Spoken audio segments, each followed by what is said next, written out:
A waitress just smelled death in a billionaire's water glass. Maya Richardson's heart stopped. Right there. 3 seconds after placing his drink down, the scent hit her bitter almonds. Faint, unmistakable, fatal. The same smell that killed 6 patients in her ICU before they ripped away her career and destroyed her life. Poison. Cyanide. James Harrington III doesn't see her freeze. Doesn't see her eyes lock on the oily film floating in his expensive water. Doesn't see her hands start to shake. He just sees a waitress. A nobody. Someone not worth looking at. "Do you know who I am?" he snarls when she opens her mouth to warn him. She knows exactly who he is. A dead man, walking. He has 4 months left to live, maybe less. His mother, the one 17 doctors can't save? 2 weeks, maximum. And Maya Richardson, the broke waitress he's about to humiliate in front of 50 witnesses, just became the only person on earth who can save them both. The same person he's about to destroy for trying. So here's my question for you. And I need you to really think about this. Would you risk everything? Your job, your rent money, your future to save someone who's about to ruin your life? Because Maya has exactly 10 seconds to make that choice. And what she decides will expose a poison that's already killed hundreds of people. People just like you. People who trusted the wrong company. Who believed expensive meant safe. Drop your honest answer in the comments right now. No judgment. Just truth. And hit subscribe because in the next 60 seconds, you're going to discover why 17 board-certified doctors missed what a broke, desperate waitress, caught in 3 seconds by simply paying attention. This story will shatter everything you think you know about who deserves to be heard. And trust me, you've never heard anything like this before. November 2025. Chicago's early winter had turned brutal, but inside the sterling oak, the wealthy didn't notice. They never did. Maya Richardson moved through the dining room like a ghost. Invisible. Exactly how she needed to be. Table 12 wanted the seared scallops, no butter. Table 7, the ribeye, medium rare, extra horseradish. Table 3, allergic to shellfish, watch the cross-contamination. 12 orders. Memorized. Not a single notepad in sight. "Your salmon, sir," Maya said, her voice smooth and professional. The kind of voice that came from years of code switching. Polite enough to blend in. Empty enough not to be remembered. But in the kitchen, her real voice came out. "Carlos, table 9's steak is going to come back. He's drunk and won't remember he ordered medium well, but cover your ass anyway." Carlos laughed. "How do you always know?" Because she paid attention. Because staying invisible meant watching everything. The espresso machine hissed behind the bar. Steam curled through air that smelled like leather, expensive cologne, and the kind of money Maya would never have. Her feet screamed in her worn shoes 8 hours into a double shift, calluses rubbing raw. She tasted metal in her mouth. The taste of swallowing words, of biting her tongue, of being someone she wasn't. Table 15 caught her eye.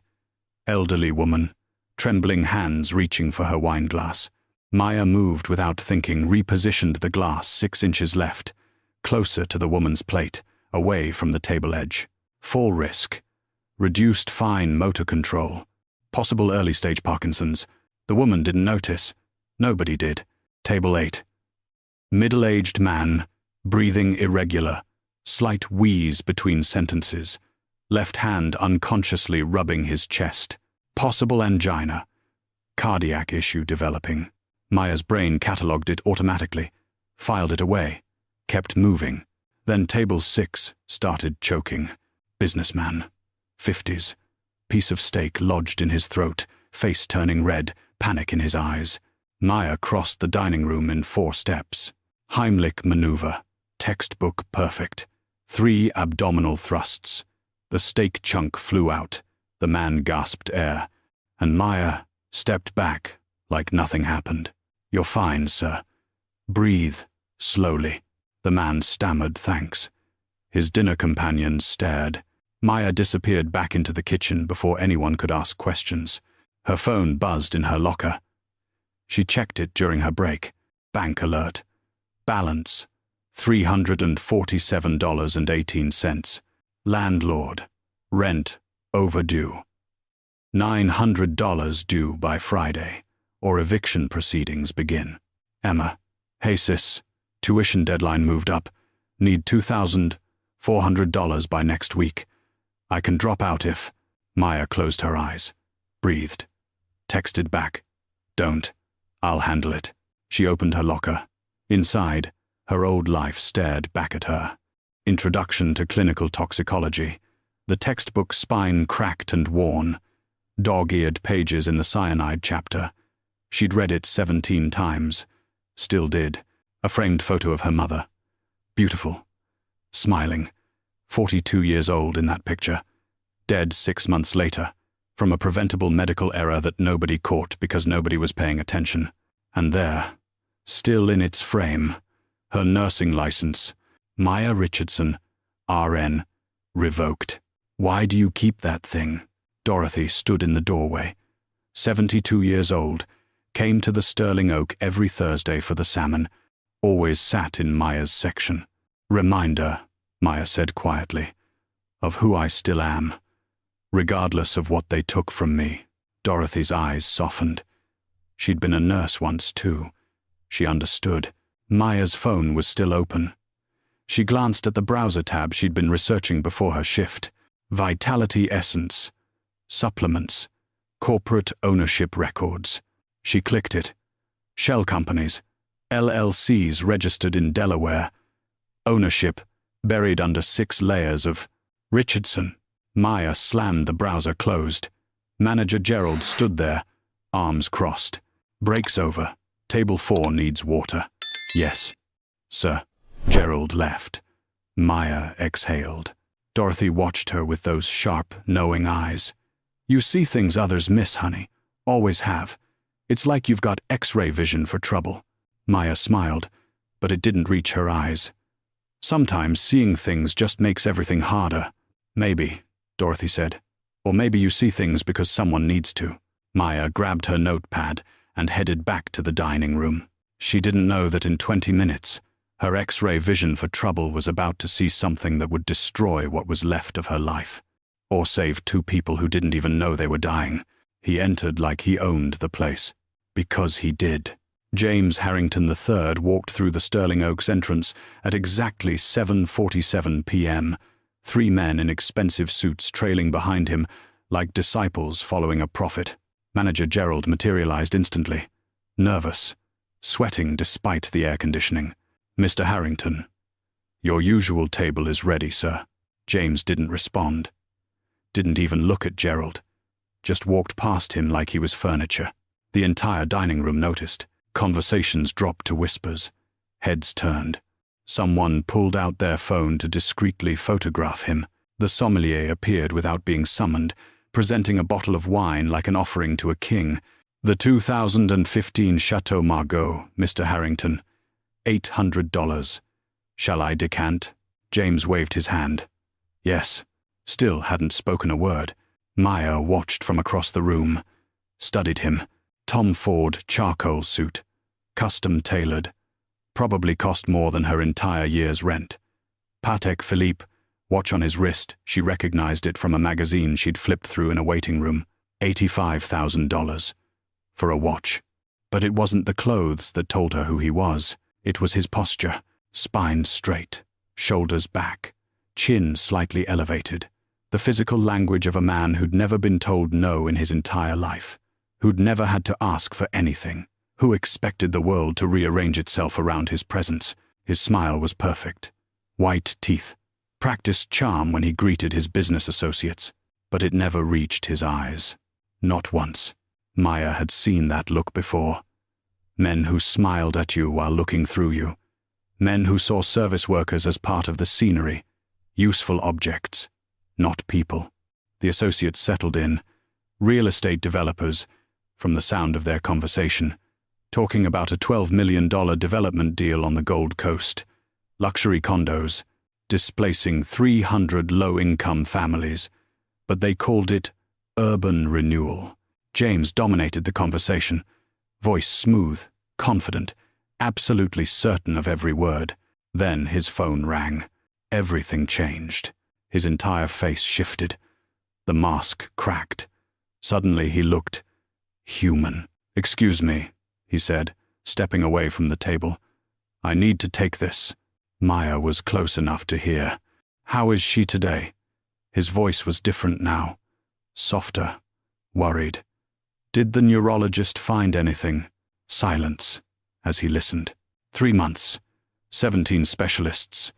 How does nobody know what's wrong with her? His hand trembled slightly. He pressed his fingers against his temple. "I'll be there after dinner. Tell her I love her."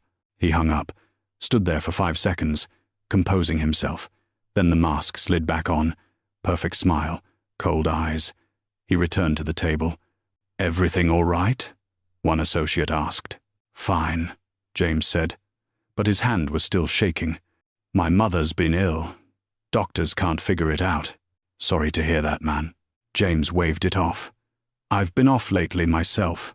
Fatigue, heart palpitations, probably just stress about her situation." Another associate leaned in. "You still taking those expensive supplements? Maybe they're not helping." James's face hardened, defensive. "Vitality Essence Executive Performance Blend. $400 a bottle. I've been taking them religiously for 6 months now. Pure, organic, doctor recommended. They're definitely not the problem." He reached into his jacket pocket, pulled out a small silver pillbox. Expensive, engraved with his initials. Opened it, removed a tablet, dropped it into the water glass Maya had just refilled. The tablet dissolved, fizzing slightly, leaving a thin, oily residue on the surface. Maya stood 15 feet away, watching. Every instinct she had screamed danger. Something was wrong. Very wrong. She started toward his table, but a hand caught her arm. Gerald, his grip tight. "Warning. Don't," he whispered. "Don't even think about it. I know what you were just." "You were about to approach Harrington's table uninvited." Gerald's voice was low, urgent. "Don't make eye contact. Don't offer unsolicited advice. Don't speak unless spoken to." "But Harrington Industries owns this building and 3 others on this block," Gerald hissed. "He ends careers for sport. People who annoy him don't just lose their jobs, they lose everything. Understand?" Maya understood. She understood that the man sitting at table 7, drinking poison from a $400 bottle, was untouchable. She understood that he had the power to destroy her with a phone call. She understood that warning him was career suicide. But she also understood something Gerald didn't. That man had 4 months to live, maybe less. His mother had 2 weeks. And Maya Richardson was the only person in this entire restaurant who knew why. The only question was, what was she going to do about it? Maya's hands were steady when she picked up the water pitcher. Her heart was not. She crossed the dining room toward table 7, toward James Harrington, toward the decision that would change everything. "More water, sir?" He didn't look up, just pushed his glass toward her. Dismissive. Maya leaned close to pour. That's when she smelled it. Bitter almonds. Faint. Subtle. Most people couldn't even detect it. Only 40 to 60% of the population had the genetic ability to smell cyanide's characteristic scent. Maya was one of them. Her toxicology training activated like a switch, flipping in her brain. Cyanide. Definitive. No question. Her eyes locked on the water glass, the oily film floating on the surface from the dissolved tablet, the Vitality Essence pillbox still sitting beside his plate. Vitality Essence Executive Performance Blend. The words hit her like a fist. No, not possible. Not that company. Her vision tunneled. The dining room faded. Suddenly she was somewhere else. 2 years ago. Different lifetime. Northwestern Memorial Hospital. ICU. Maya, in scrubs, reviewing patient charts. Drug trial patients.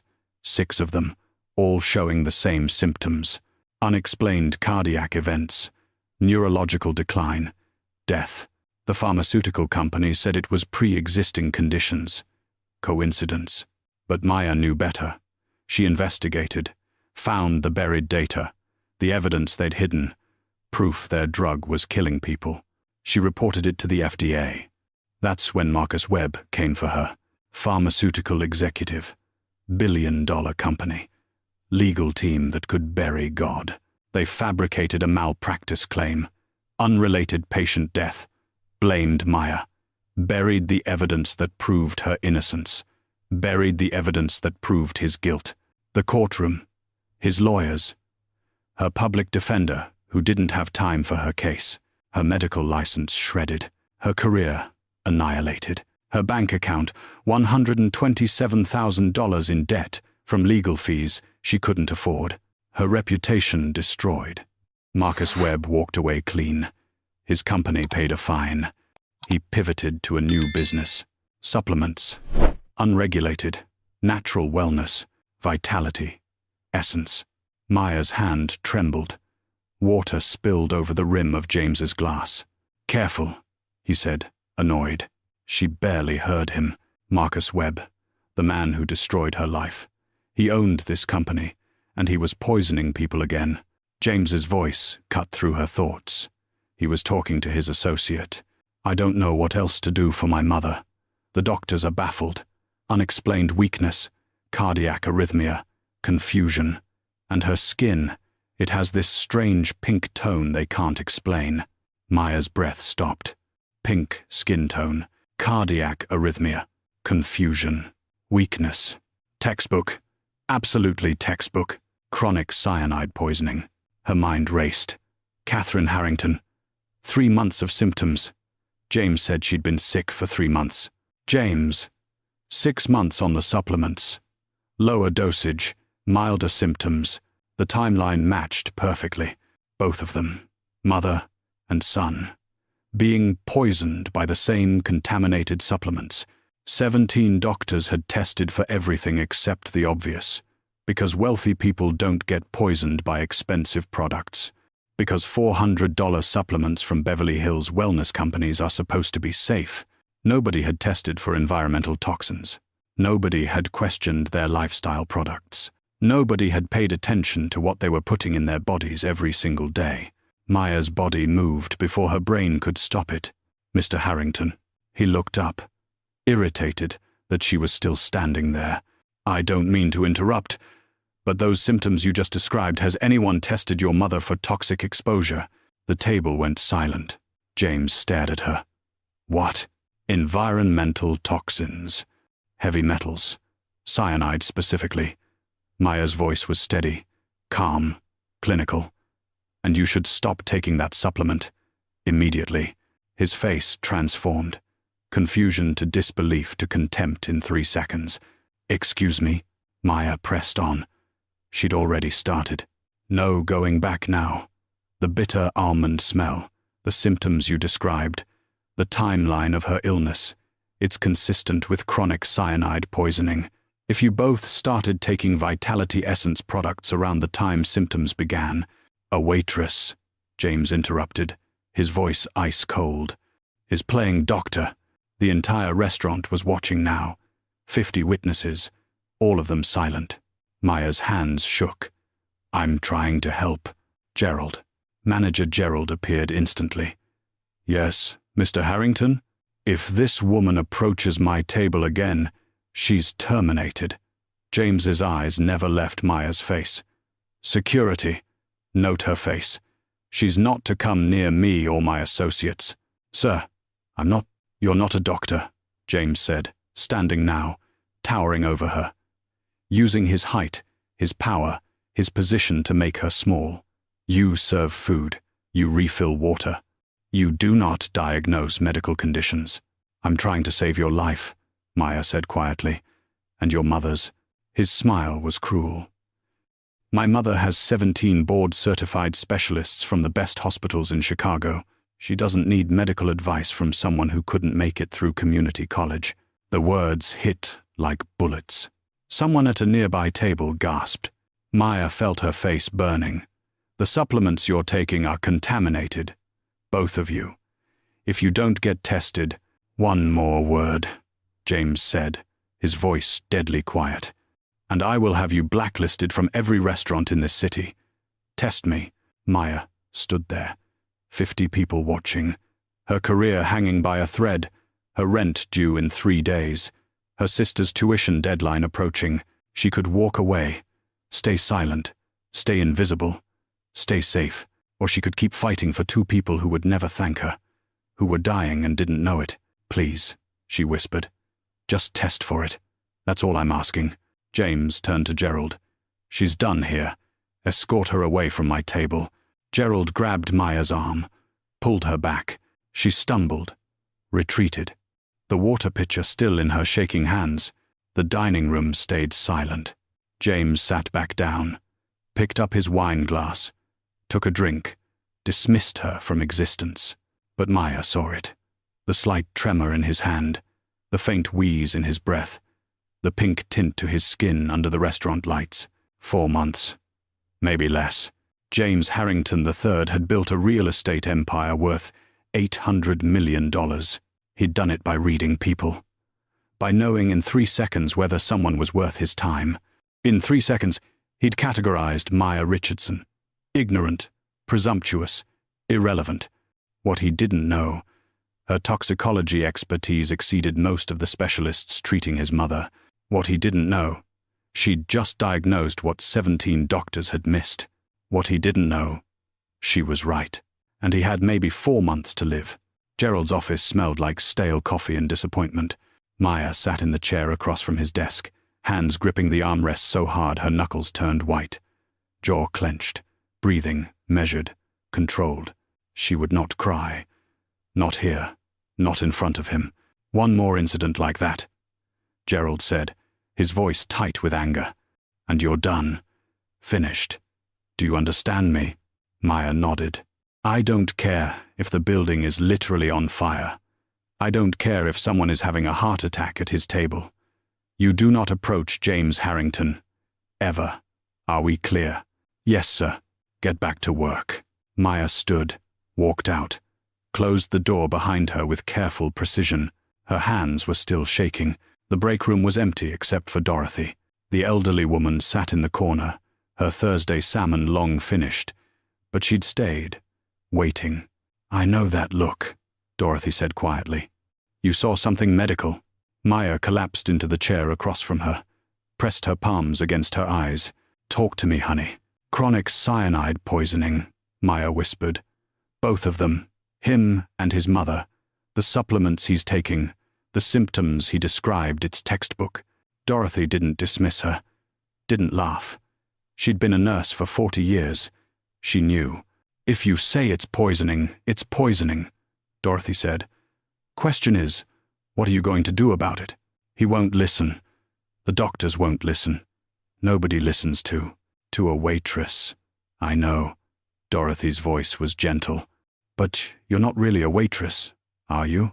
Maya's phone was already out. Searching. Catherine Harrington, mysterious illness. Articles popped up. Society pages. Charity gala mentions. The Harrington family was Chicago royalty. Their private business made news.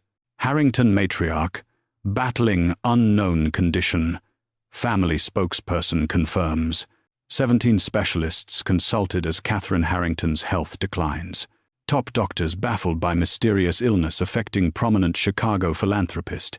3 months of articles. 17 different specialists mentioned.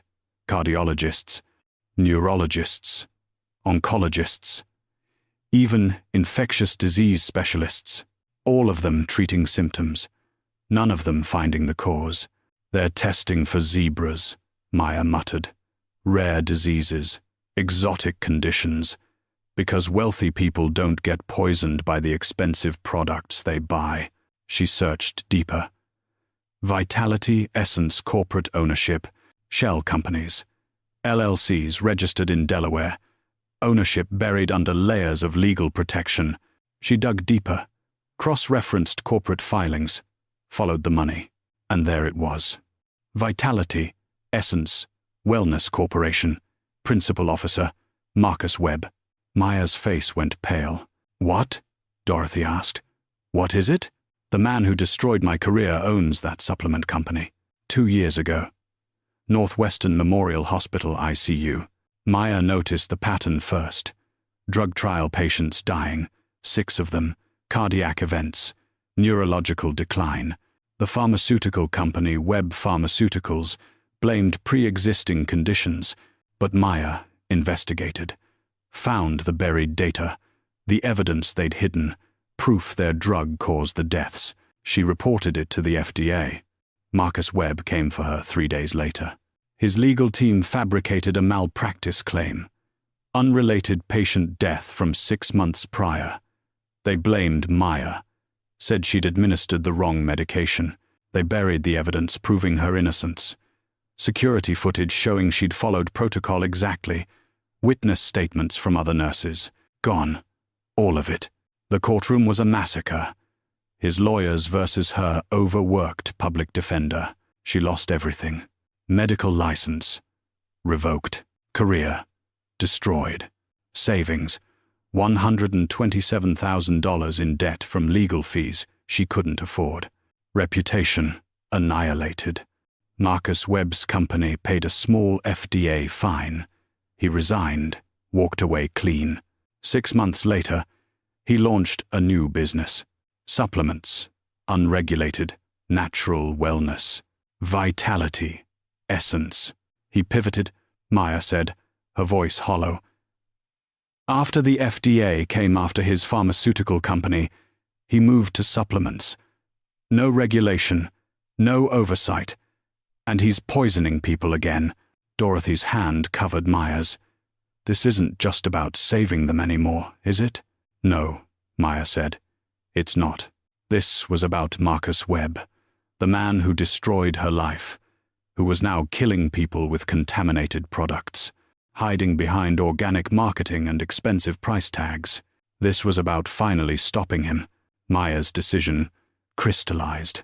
She would save the Harringtons. She would gather evidence. She would expose Webb's company. And this time, she wouldn't lose. Maya just discovered the man who destroyed her career is now poisoning a billionaire and his mother. Would you stay silent to protect yourself? Or risk everything for revenge disguised as justice?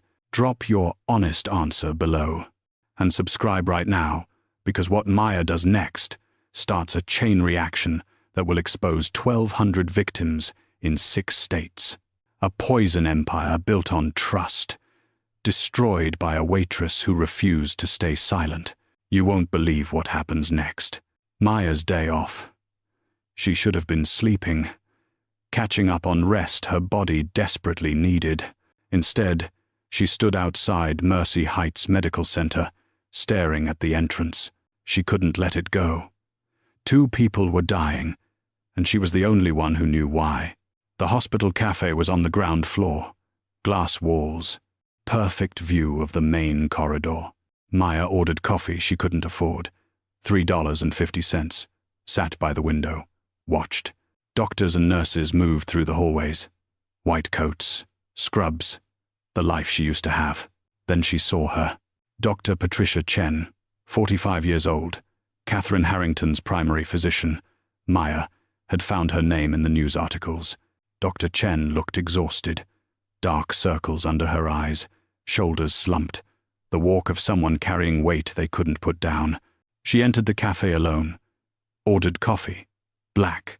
Strong. Maya's heart pounded. This was risky. Stupid even. But people were dying. She stood. Walked over. Dr. Chen?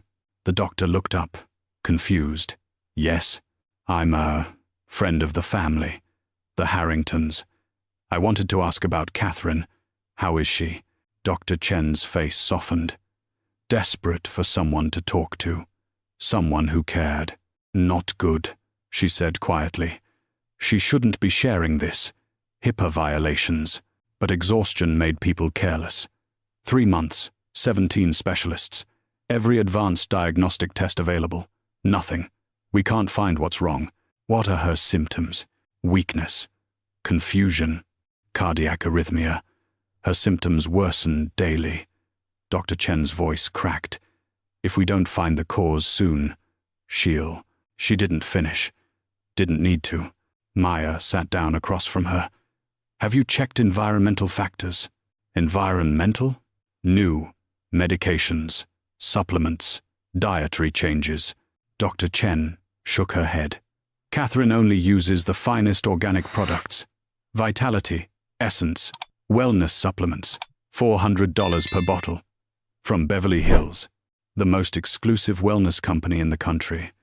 Definitely not the issue. Maya's pulse quickened. When did she start taking those? Dr. Chen pulled out her tablet, checked Catherine's medical timeline.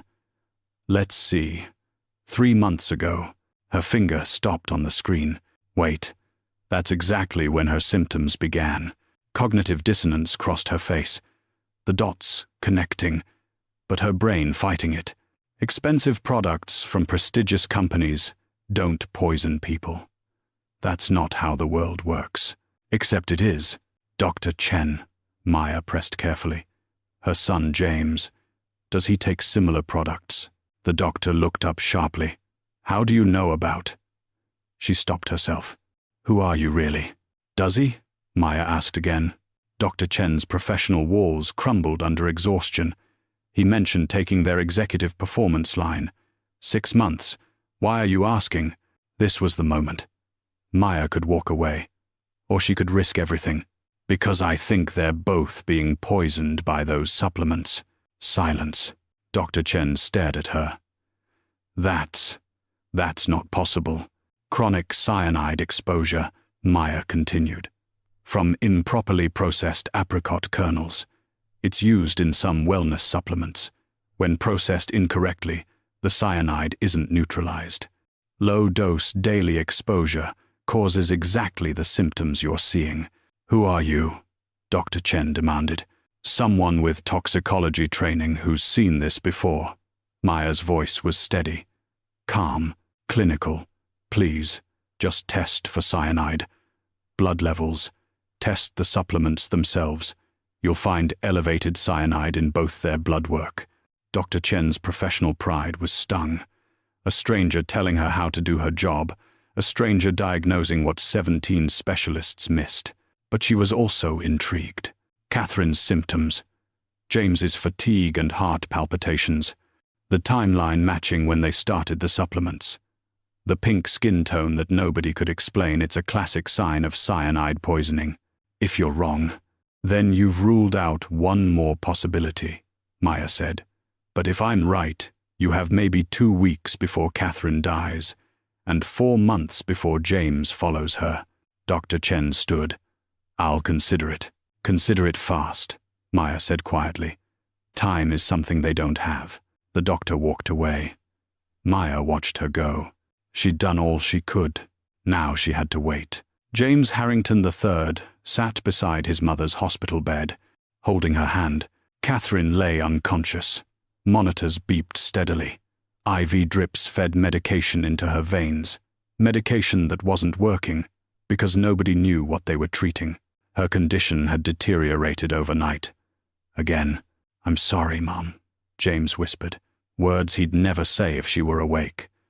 I've been so focused on building the company, on making the empire bigger. I should have been here. No response. Just the steady beep of machines. On the bedside table sat a photo. Young James, maybe 8 years old, both parents beside him, his mother smiling, his father stern-faced, rigid. His father's voice echoed in his memory. Lessons drilled into him since childhood. Weakness is failure, James. Sentiment is liability. Trust credentials, not feelings. The world respects power, not emotion. James had built his empire on those principles. Now his mother was dying, and all his power couldn't save her. The door opened. Dr. Chen entered. Mr. Harrington, I'd like to run additional tests. What kind of tests? Environmental toxin screening, heavy metals, cyanide specifically. James stood. What? Why would you test for that? It's a possibility we haven't explored. My mother has the best of everything, James said, his voice hardening. Those supplements are organic, doctor recommended, from the most exclusive wellness company in Beverly Hills. Test for something real. Dr. Chen's jaw tightened. A woman with toxicology background suggested. A woman with... James's face flushed red. That waitress? She's harassing my mother's doctor now. She made valid points. I'm calling my lawyers, James said. This is harassment. She's terminated. Now, she's stalking my family. Mr. Harrington. No, absolutely not. You will not test for cyanide based on the delusions of a fired waitress. Dr. Chen's voice went quiet. Dangerous. I'm testing for it anyway. Excuse me? In 48 hours, your mother might not have 48 hours left. Dr. Chen met his eyes. And if that waitress is right and we ignored her because of pride, how will you live with yourself? She walked out. James stood there, anger boiling. How dare that woman? How dare she insert herself into his family's private medical crisis? But in the hallway, something made him pause. He looked down at his hands, trembling, the tremor he'd been ignoring for weeks. His heartbeat, irregular, the palpitations he'd blamed on stress, the exhaustion, the fatigue that never went away no matter how much he slept. His assistant appeared.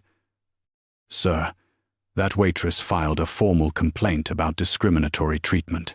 Handle it, James said automatically, but guilt flickered. Just for a moment, he crushed it immediately. Sentiment is liability.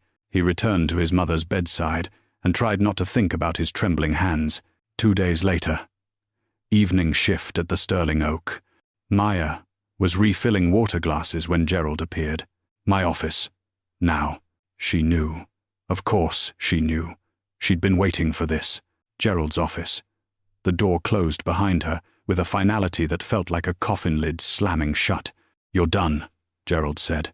No preamble. No mercy. Terminated. Effective immediately. Maya said nothing. Harassing the Harrington family. Approaching his mother's physician at Mercy Heights Hospital. Making wild accusations about poisoning. He slid a paper across the desk. Mr. Harrington found out you contacted Dr. Chen. His lawyers sent a cease and desist letter. You're lucky they're not pressing charges. I'm trying to save their lives, Maya said quietly. You're a waitress with delusions of grandeur. Gerald's voice was cold. Final. Security will escort you out. Gerald. Now, Richardson. The walk through the dining room was a perp walk. Public execution. 50 patrons watching. Conversations stopping mid-sentence. Silverware pausing mid-air. Security guard's hand on her elbow. Not rough, but firm. Guiding her to the employee area. Dorothy sat in her usual booth. Their eyes met. The elderly woman mouthed. I believe you. Maya nodded. Once. Kept walking. Her locker. She opened it for the last time. Toxicology textbook. Her mother's photo. Her revoked medical license still in its frame. She took them all. Left her apron hanging on the hook. Outside, Chicago's November cold bit through her thin jacket. Dorothy had followed her. What can I do? If Catherine or James Harrington die in the next 2 weeks, Maya said, make sure someone knows I tried to warn them. Dorothy pulled her into a hug. You did the right thing, honey. The right thing. The right thing was about to make Maya homeless. Her phone buzzed. Again. And again. Landlord. Eviction notice filed. You have 7 days to vacate, or sheriff will remove you. Emma. Sis. Tuition deadline is in 72 hours. If I can't pay, I lose my scholarship. I can drop out, work for a semester. Bank alert. Overdraft fee applied. Balance. Negative $47.23. Negative. Her bank account was negative. Maya walked 12 blocks to her studio apartment in West Loop. Couldn't afford the bus.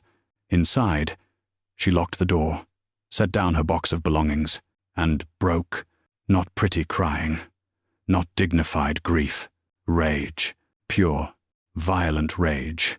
She screamed into her pillow, screamed until her throat burned, until her voice cracked, until the sound became animal and raw. Her fist hit the wall. Once, twice. Paint chips flaked off. Her knuckles split. She didn't care. She slid down to the floor, sobbed. The kind of crying that shakes your entire body, that steals your breath, that leaves you empty. The neighbors banged on the wall. "Keep it down." She didn't, couldn't, cried until her throat was raw, until her eyes swelled, until exhaustion forced silence. She stared at her revoked medical license. Still in its frame, still mocking her, Maya Richardson, RN, revoked. A memory surfaced. She tried to push it down, couldn't. Her mother, hospital bed, 42 years old, dying from a preventable medical error. A medication interaction the doctor missed. The nurse didn't catch. The pharmacist didn't flag. Nobody was paying attention. 19-year-old Maya, helpless, watching her mother die. The vow she made that day, never again. I'll become a nurse. I'll pay attention. I'll save the people everyone else misses. The irony was a knife in her chest. She was watching it happen again. 2 people dying from something preventable, and she was powerless to stop it. She looked at her toxicology certification, the one credential they hadn't taken from her. Still valid. Still proof she knew what she was talking about. Her phone showed her bank balance. $93.47. After the overdraft fee reversed because she deposited her final paycheck. $93. Between her and homelessness, between her sister's education and dropping out, between everything and nothing. Maya opened her laptop. FDA complaint portal. Free to file. But she needed to make sure they couldn't ignore it. She typed, slowly, carefully. Formal complaint against Vitality Essence Wellness Corporation. Suspected cyanide contamination in supplement products. Evidence, symptom correlation, timeline analysis, toxicology assessment. She attached her toxicology analysis, her symptom documentation, her credentials, 27 pages of evidence. But she needed physical copies too. Certified mail, tracking, proof of delivery, FedEx. $47 for overnight certified delivery with tracking confirmation, insurance on the package. The rest went to a prepaid burner phone, so Webb couldn't trace her number when the investigation started. Hit submit on the online portal. Sent the physical package. The complaint was filed. Federal record. Permanent. Her bank balance 3 hours later, $8.23. Not enough for food tomorrow. But the evidence was in federal hands. The clock was ticking on Marcus Webb. Marcus Webb would see this complaint. He'd know who filed it. He'd come for her again. But she had nothing left for him to take. Maya made her decision. She would keep gathering evidence. Unemployed, homeless, powerless. She would expose Vitality Essence. She would save the Harringtons. And she would destroy Marcus Webb. Or die trying. Maya just sacrificed her last dollar and any remaining safety to expose the truth. She's homeless in 7 days. Her sister's dropping out of college, and the man who destroyed her career now knows she's coming for him. Meanwhile, James Harrington has maybe 3 months left to live. Will his pride kill him? Or will he figure out the truth before it's too late? Drop your prediction in the comments. And subscribe right now, because the next scene contains the test results that change absolutely everything. The moment 17 doctors' egos shatter. The moment a billionaire realizes a waitress just saved his life, 5 days after Maya's termination. Dr. Patricia Chen sat in her office at Mercy Heights Medical Center, staring at her computer screen. She'd ordered the test. Against James Harrington's explicit objections. Against her own doubts. A comprehensive toxicology panel for Catherine Harrington, including cyanide screening. The lab tech burst through her door. No knock, just urgency. Dr. Chen, results are back. Marked urgent. He handed her the report. His face was pale. Doctor, Chen read the first line. Her hands started shaking. Blood cyanide level, 0.5 milligrams per liter. Normal levels were below 0.2 milligrams per liter. Catherine Harrington had more than double the safe amount of cyanide in her bloodstream. "Oh my God," Dr. Chen whispered. She immediately called the lab. "Test the supplements. The Vitality Essence bottles in her room. Test them for cyanide. Now." 30 minutes later, the results came back. Cyanide detected. 40 milligrams per capsule. Source: apricot kernel derivatives, improperly processed. Dr. Chen immediately called Catherine's home aide. "Bring all of Mrs. Harrington's supplements to the hospital. Every bottle. Right now." 30 minutes later, the aide arrived with a shopping bag full of Vitality Essence products. Dr. Chen sent them to the lab. Test for cyanide. Priority 1. The results came back within an hour. Cyanide detected in Vitality Essence supplements, 40 milligrams per capsule. Source: apricot kernel derivatives, improperly processed. Dr. Chen did the math. Catherine's prescribed dosage was 3 capsules daily, 120 milligrams of cyanide, every single day, for 3 months. The waitress was right about everything. Dr. Chen grabbed her phone, called James Harrington. He answered on the first ring. "Dr. Chen, is my mother?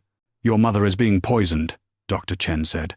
No preamble, no gentle delivery. The supplements, Vitality, Essence, they're contaminated with cyanide. Silence on the other end. That's impossible," James finally said. "They're organic. Doctor recommended. $400 a bottle. They're killing her." Dr. Chen cut him off. "The lab results are definitive. Cyanide levels more than double what's safe. The supplements themselves tested positive for contamination. I'm starting emergency chelation therapy immediately." "The waitress," James said, his voice hollow. "She was right. She wasn't a waitress, Mr. Harrington." Dr. Chen's voice was sharp, angry. "And you need to get to the hospital. Now." "Why?" "You told me you take their executive performance line." "How long?" 6 months. 1 capsule daily. But You're poisoned too," Dr. Chen said. "Get here, immediately. I'm testing your blood the moment you arrive." She hung up. James Harrington III sat in his car outside his office building, phone still in his hand. Poisoned. His mother. Himself. By supplements that cost $400 a bottle. From the most exclusive wellness company in Beverly Hills. The waitress had known. In 3 seconds. From the smell in his water glass. Not a waitress. Dr. Chen's words echoed. "She wasn't a waitress, Mr. Harrington." James pulled out his phone. Searched. Maya Richardson, Nurse Chicago. The first result made his blood run cold. Former Northwestern Memorial ICU nurse loses license in controversial malpractice case. He clicked. Read. Maya Richardson, RN, BSN, 8 years, ICU experience. Advanced Toxicology Certification Specialist. Reported pharmaceutical company for burying evidence of fatal drug trial side effects. Company executive Marcus Webb filed retaliatory malpractice claim. Maya's license revoked. $127,000 in legal debt. Blacklisted from every hospital. James kept reading, hands shaking, the buried evidence that proved her innocence. The security footage Webb's lawyers made disappear. The witness statements that were never entered into court record. She'd been right. About the drug trial, about the deaths, and they'd destroyed her for it. James searched deeper. Marcus Webb, Vitality, Essence. His screen filled with results. Webb had founded Vitality Essence 18 months ago, after FDA sanctions forced him out of pharmaceuticals. Unregulated supplement industry, no oversight, no accountability. And now he was poisoning people again. James's phone rang. Dr. Chen. Your blood results. Cyanide level, 0.3 milligrams per liter. Lower than your mother's, but still dangerous. At your current rate of consumption, you have approximately 4 months before reaching fatal levels. 4 months. He'd been dying, and he'd fired the woman who tried to save him. Dr. Chen, James said quietly. How do I find Maya Richardson? 20 minutes later, James sat in Dr. Chen's office. She saved my mother's life, James said. She tried to save mine. And he couldn't finish. You humiliated her in front of 50 people, Dr. Chen said flatly. You had her fired. Your lawyers sent her cease and desist letters. I need to find her. Apologize. Make this right. I don't know where she is, Dr. Chen said. I only spoke to her once, at the cafe. James pulled out his phone, called his private investigator. Find Maya Richardson, former nurse, Chicago. I need her current address. 2 hours later, the investigator called back. Mr. Harrington, she has a 7-day eviction notice. Unpaid rent, likely facing homelessness within the week. Current whereabouts uncertain. But I found an associate, Dorothy Mitchell, elderly woman. Regular at the Sterling Oak. She might know. James called Dorothy. She answered with suspicion. Who is this? James Harrington. I need to find Maya Richardson, so you can destroy what's left of her life. Dorothy's voice was ice, so I can apologize. She was right. About everything. My mother is alive because of her. I'm alive because of her. Please. Long silence. Southside Homeless Shelter, Dorothy finally said. She volunteers there. Medical station. That's all you're getting from me. She hung up. Catherine Harrington opened her eyes for the first time in 3 days. The chelation therapy was working, flushing the cyanide from her system. Her symptoms were stabilizing. Heart rate normalizing. Confusion clearing. James sat beside her bed, holding her hand. Mom, he whispered. You're going to be okay. What happened? Catherine's voice was weak, confused. You were poisoned. The supplements you were taking. But someone figured it out. Someone saved your life. Who? James's voice cracked. A waitress I fired for trying to warn me. Catherine squeezed his hand. Then you need to find her, James, and you need to make this right. I will, James promised. I will. The Southside Homeless Shelter was nothing like the places James Harrington normally visited. Cracked linoleum floors, fluorescent lights flickering, the smell of industrial cleaner and desperation. He felt like an alien in his $1,000 suit. People stared. Volunteers watched him with suspicion. A billionaire didn't belong here. I'm looking for Maya Richardson, he said to the woman at the front desk. Medical station. Down the hall, last door on the left. James walked slowly, each step feeling heavier. He found her. Maya knelt beside an elderly homeless veteran, bandaging an infected wound on his leg. Her hands moved with expert precision, cleaning, disinfecting, wrapping with perfect technique. She wore jeans and a faded sweater, hair pulled back, no makeup, exhausted. But her focus was absolute, professional. This was who she really was, a healer. You're going to need antibiotics, Maya told the veteran gently. I'll write you a referral for the free clinic. They'll take care of you. Thanks, Doc, the man said. I'm not a doctor anymore, Maya said quietly. But you're welcome. That's when she saw James. Her entire body went rigid, jaw clenched, eyes hard. What are you doing here? Her voice was flat, cold. James stepped forward. Miss Richardson, it's just Maya now. She cut him off. You saw to that. The other volunteers were watching, listening. Can we talk? James asked. Privately? No. Say what you came to say. James took a breath. You were right. About everything. The supplements. The cyanide. My mother's blood levels were 0.5 milligrams per liter. Mine were 0.3. We were both being poisoned. Maya said nothing, just stared at him. My mother is alive because you risked your job to warn me. James continued. I'm alive because you wouldn't stay silent when I tried to silence you. And I'm sorry. I'm so sorry. Maya's laugh was bitter, sharp. You're sorry. Yes.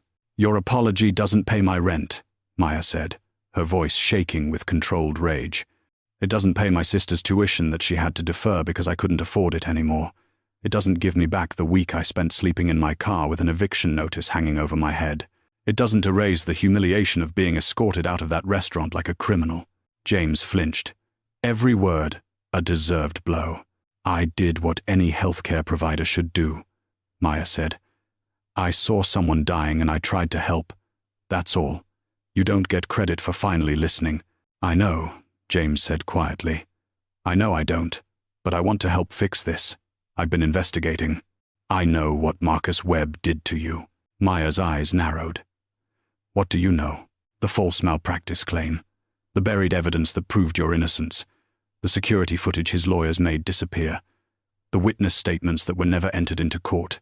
The $127,000 debt he left you with. The blacklisting. James met her eyes. I have resources you didn't have. Let me help clear your name. I don't want charity born from guilt, Maya said. It's not charity. It's justice. Maya stood, faced him fully. I knew Vitality Essence was Webb's company the moment I saw the label on your pillbox. James blinked. What? I've been tracking him for 2 years, Maya said. Waiting for him to slip up. Waiting for him to poison someone again. Your mother and you're not his only victims. My FDA complaint 5 days ago triggered a federal investigation. They've already identified over 300 victims. There are hundreds more. Then let's finish this, James said. Together. You have the medical expertise, the documentation, the evidence. I have the legal team, the platform, the resources to take him down properly. Why would you help me? Because Webb destroyed you for telling the truth, James said. And I almost let him kill my mother and me because I refused to listen. Let's destroy his empire. Make sure he can never do this to anyone else. Maya studied him, looking for lies, for manipulation, for the angle.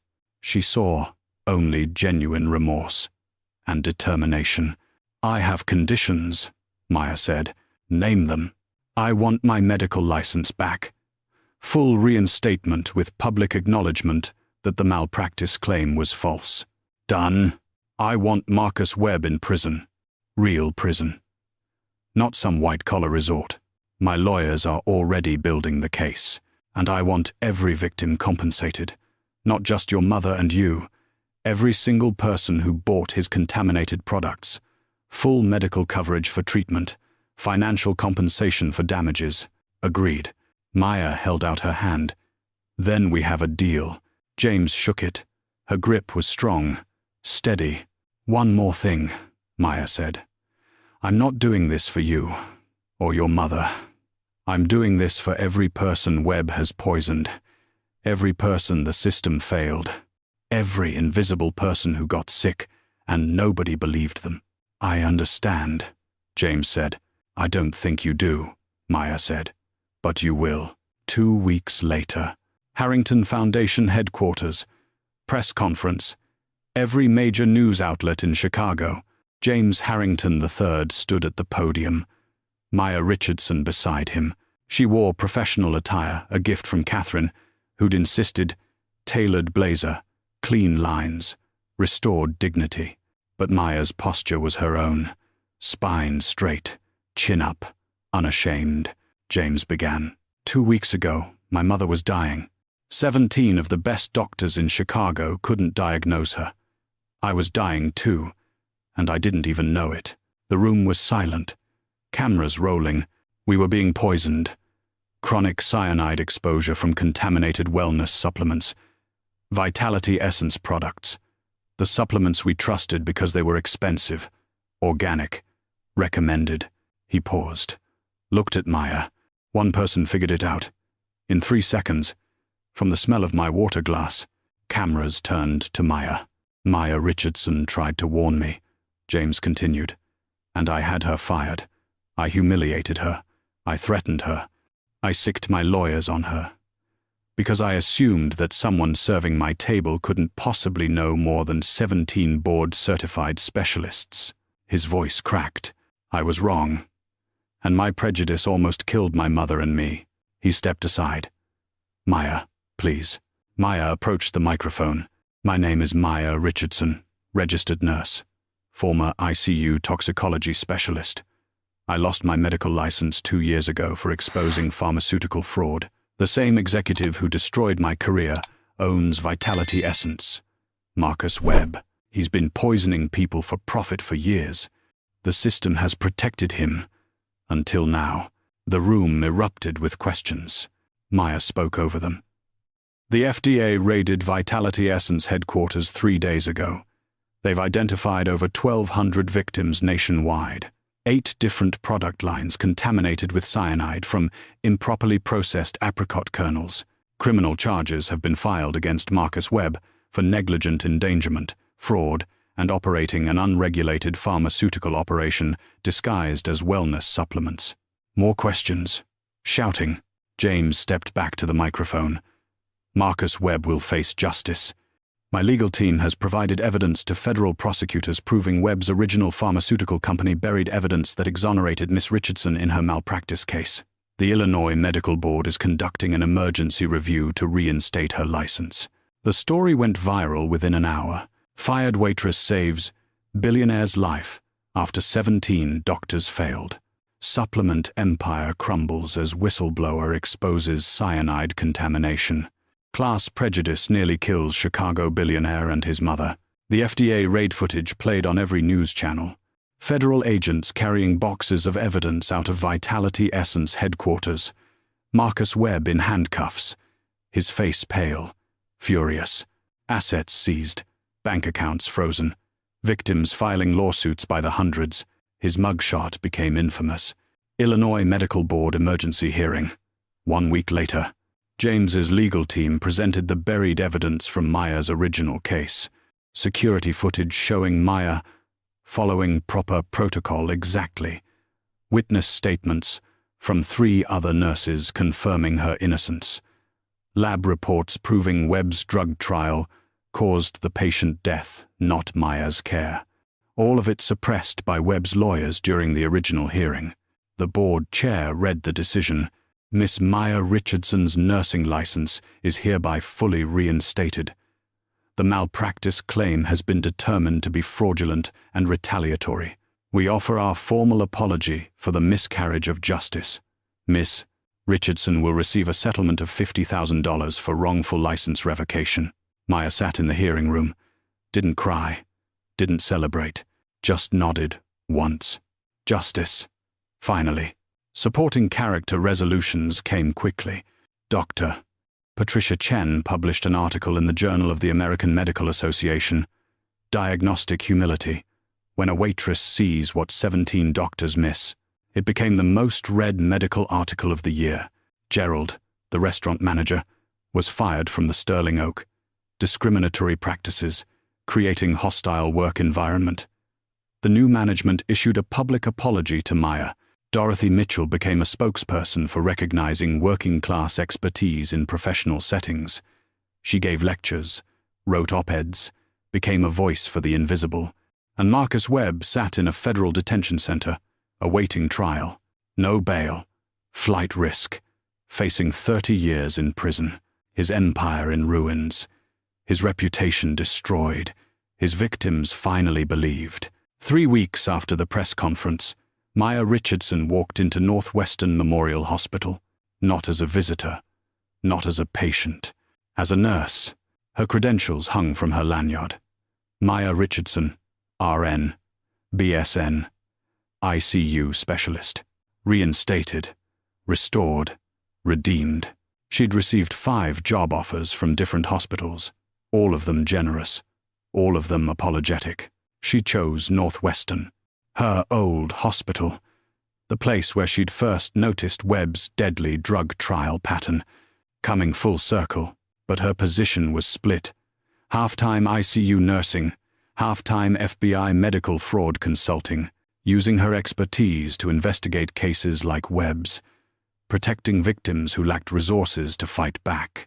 The financial crisis that had nearly destroyed her was over. James had paid her $75,000, called it a diagnostic consulting fee, insisted it wasn't charity, it was payment for services rendered, fair market value for saving 2 lives. The Webb Victims Compensation Fund provided another $30,000. Emma's tuition was paid in full, plus a scholarship inspired by Maya's story for students whose families faced financial hardship due to corporate fraud. Maya's bank account finally had a cushion. Rent paid, utilities covered, food in her refrigerator. But money didn't erase trauma. She still flinched when powerful men in expensive suits entered rooms, still felt her heart race when someone spoke to her dismissively. She attended therapy twice weekly, processing PTSD from career destruction, from homelessness, from being invisible. Her therapist helped her understand. Healing isn't linear. Scars remain even after victory. But growth was visible too. Maya didn't look away anymore when people underestimated her. She spoke up, loudly, advocated for service workers in medical settings, called out classist behavior immediately. She'd learned something valuable from being invisible, how to see others who society overlooked. Catherine Harrington, fully recovered, visited Maya at the hospital. The 2 women sat in the cafe where Dr. Chen and Maya had first met. "You saved my life when 17 doctors failed," Catherine said, her voice thick with emotion. "Thank you for not staying silent when my son tried to silence you." Maya smiled. Small, genuine. "You're welcome." "I'm volunteering now," Catherine said. "Patient advocacy. Mentoring young nurses about listening to non-traditional sources of information. Making sure what happened to you never happens to someone else." "That's good," Maya said. "The system needs people like you. People with power, who use it to amplify the voices nobody listens to." Catherine reached across the table, squeezed Maya's hand. "And I'm sorry. For what my son did. For what our prejudices almost cost both of us." "He's making amends," Maya said. And he was.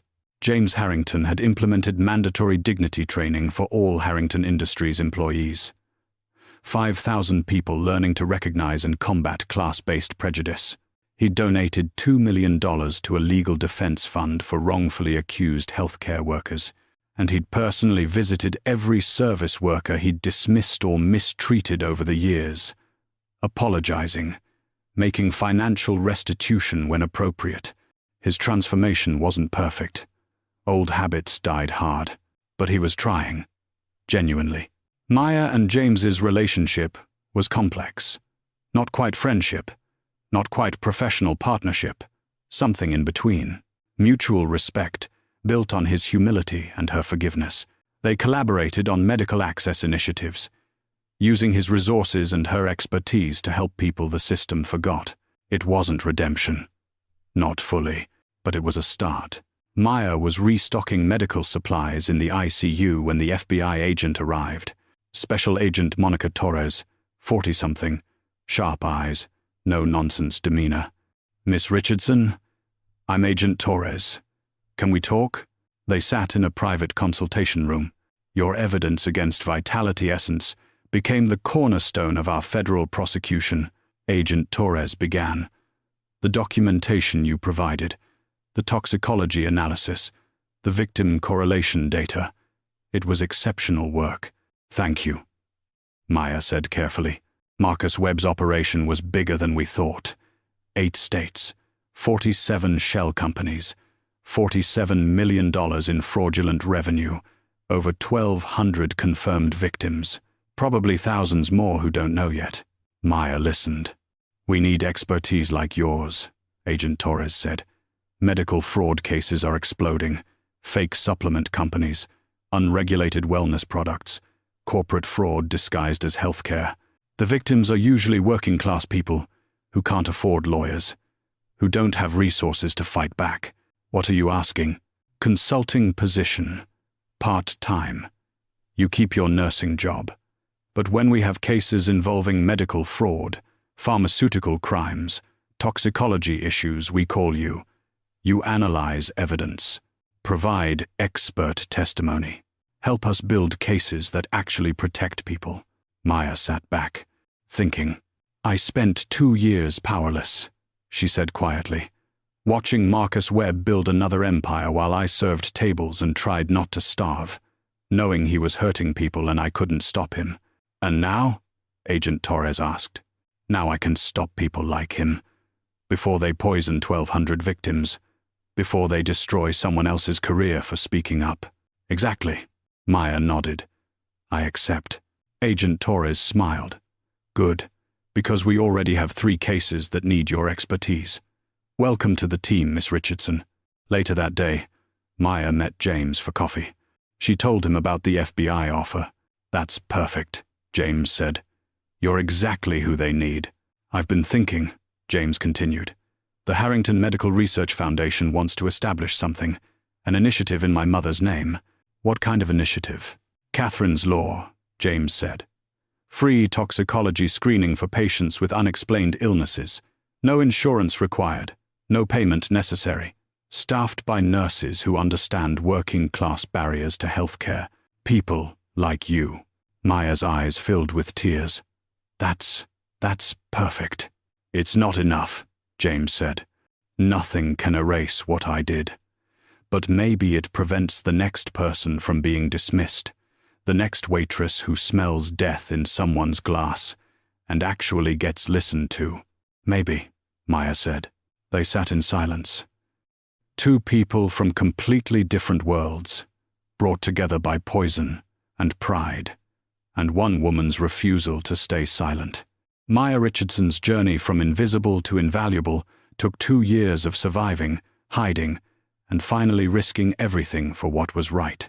From ICU nurse, to wrongfully accused criminal, to homeless waitress to FBI consultant. Her story isn't unique. It's just rare that anyone pays attention. Because here's what I didn't tell you at the beginning of this story. There are thousands of people like Maya. Right now, working jobs society considers beneath them. Serving your food, cleaning your office, driving your packages to your door. People with PhDs washing dishes. Former executives driving rideshare. Concert pianists, cleaning houses. Nurses, serving tables. Brilliant people that circumstances forced into survival mode. People society has trained us to overlook because of their job titles, their economic status, their current positions. This channel exists to find those people, to tell their stories, to remind you that competence doesn't require credentials, that genius doesn't need permission, that the person you're ignoring might be the person who saves your life. Next week's story. The janitor who decoded a hospital's deadly medication error pattern that killed 17 patients over 6 months. What the hospital didn't know, he was a former epidemiologist whose research was stolen by his university. How he exposed the truth will shock you. Subscribe right now, because these stories matter. They restore faith in humanity. They challenge the way we see each other. They prove that everyone deserves to be heard. Drop in the comments. What's your hidden skill that would shock people who only see your current position? What expertise are you hiding? What do people underestimate about you? I read every single comment. Your story might be next. And if you made it this far, all the way to the end, you're part of the 7%. The people who actually care about invisible stories. Like this video. Share it with someone who's ever been underestimated, dismissed, or told they didn't matter. Your engagement helps these stories reach the people who need them most. Thank you for listening to Maya's story. Now go be the person who notices. 6 months later, Maya Richardson stood in Northwestern Memorial's ICU, reviewing patient charts. A 72-year-old man. Mysterious symptoms for 5 weeks. Weakness, confusion, tremors. 3 different specialists couldn't determine the cause. Maya read through his intake notes. Something caught her eye. Patient report starting new vitamin regimen 6 weeks ago. Purchased from health food store. Maya's instincts activated. The same hypervigilance she'd developed during her waitressing days. She checked his blood work. requested additional toxicology screening, heavy metal poisoning, lead contamination in unregulated vitamin supplements. She'd caught it. Again. Because she paid attention to things others overlooked, the patient would survive. Because Maya Richardson refused to let anyone else die from preventable poisoning. Across the hospital, Catherine Harrington volunteered in the patient advocacy office, mentoring young nurses, teaching them to listen to patients regardless of education level or economic status. Sharing Maya's story, making sure no one else was dismissed for speaking truth to power. James Harrington walked through his office building, stopped to talk with the janitor, asked about his day, actually listened to the answer. Small changes, daily practices, recognizing that insight exists everywhere if you're willing to see it. That evening, Maya passed the Sterling Oak restaurant. Through the window, she saw a new waitress struggling with a demanding customer. The man was berating her. Loud, public, cruel. Maya walked inside, approached the table calmly. "I used to work here," she said, her voice steady and clear. "She's excellent at her job. Treat her with respect." The man sputtered, started to argue. Maya's eyes were steel. "Treat her with respect." He backed down, apologized, left a generous tip. Maya turned to the waitress. Young, terrified, grateful. "Don't let anyone make you invisible," Maya said quietly. "You're more than this uniform. Remember that." The waitress nodded, eyes shining. Maya walked out into Chicago's winter night. Back at her apartment, Maya hung her newly framed medical license on the wall. Beside it, her mother's photo. Maya Richardson, RN, reinstated.